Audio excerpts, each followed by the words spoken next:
ведаеш, што я нядаўна сказала сябрам, што я таксама буду падманваць гэтае жыццё. Ведаеш як? Я заўсёды кажу, так, ну калі мы там, я ўжо так хачу дамоў, ужо тут 3 гады, ўжо немагчыма, калі гэты Лукашенка сыдзе, калі ўсё ўвогуле зменіцца. А зараз я кажу так, я ўвогуле не хочу ў Беларусь вяртацца. Не, гэта не пра мяне. Мне все задавальняе ў Вільні, я буду тут жыць, і мае дзеці тут будуць жыць, і мае внукі тут будуць жыць, а ў Беларусь я не хочу вяртацца. Навошта? Мне все падабаецца. Я вот так вот сабе кажу, і я думаю, может быть, я падману гэтае жыццё.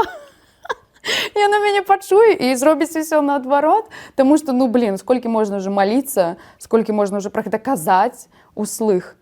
Нічога не здзяйсняецца, і мы чакаем, а час ідзе, і наша жыццё праходзіць, і што рабіць? Я думаю, што трэба вось так вось падманваць гэтае жыццё, а вось, можа, і спрацуе.